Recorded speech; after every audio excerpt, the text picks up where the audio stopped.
Good morning সবাই। কেমন আছো?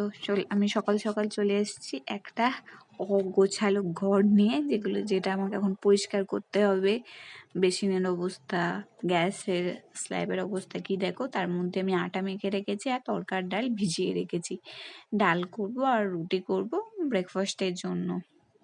এর মধ্যে আমি ছেলের জন্য দুধটা বের করে রেখে দিচ্ছি ফ্রিজ থেকে। একটু নর্মাল টেম্পারেচার হলে আমি সেটাকে গরম করে নেবো। ছেলেকে আজকে দুধ রুটি দেবো, খুব একটা খেতে চায় না, তাও আজকে আমি দেবই। এর মধ্যে আমি রুটি তৈরি করতে শুরু করে দিয়েছি।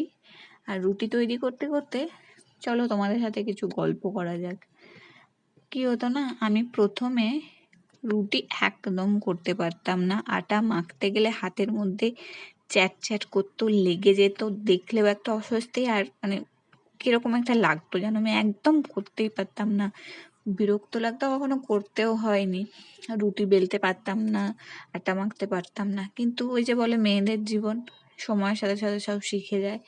এখন আমি আটা মাখতেও পারি ঠিকঠাক, বেলতেও পারি, আর রুটি ফোলেও, নরমও হয়। মানে একদম যাকে বলে পারফেক্ট, সেই পারফেক্ট রুটি হয়। নিজে ক্রেডিট দিচ্ছি। দেখো, আমি ফার্স্ট রুটিটা করব। আমি এটা পরে ভয়েস ওভার দিচ্ছি, তাই বলছি যে আমার রুটিটা না ক্যামেরা দেখে একদম ফোলেনি, মানে এক ফোঁটাও ফোলেনি। কিন্তু এমনি শক্ত হয়েছিল তা না, নরমই হয়েছিল, কিন্তু ফোলেনি একদম।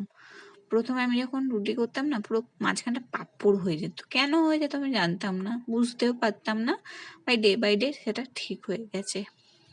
আমি সমস্ত রুটিগুলোই গ্যাসে, মানে ওই জালি দিয়ে ফুলিয়ে নেব, কিন্তু শুধুমাত্র ছেলের জন্য একটা রুটি ফোলাবো না, ওটা ওই তাওয়াতেই সেকে সেকে করবো। কেন কি, ওই খুব একটা হেলদি নয় ব্যাপারটা, গ্যাসে পোড়া। উনুন হলে ঠিক ছিল, কিন্তু আমরা তো আজকাল আগের দিকে যাচ্ছি, সুতরাং উনুন টুনুনের তো আর বালাই নেই, ওই গ্যাসেই করতে হচ্ছে। তাই ছেলেরটা এমনি আমি এতে করে নেবো, সেকে সেকে করে নেব। তারপরে আমি দুধের মধ্যে রুটিটা ভিজিয়ে নেব। আমার ছেলে জানো তো আবার রুটি দুধ একদম খেতে চায় না।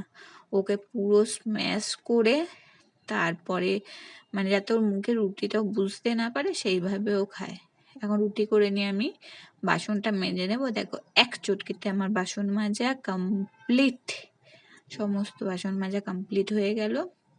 এদিকে ওদিকে সব রেখে দিয়েছি।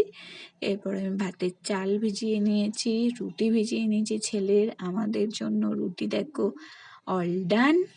এবং আমাদের জন্য তরকার ডালটা জাস্ট সিটি হয়ে গেছে, 2 মিনিট লাগবে। এর মধ্যে আমার গুবলু উঠে পড়েছে, উঠে করে দেখছে মা কি করছে। রুটি তরকার রেডি। বাই বাই অফিসের জন্য। নমস্কার।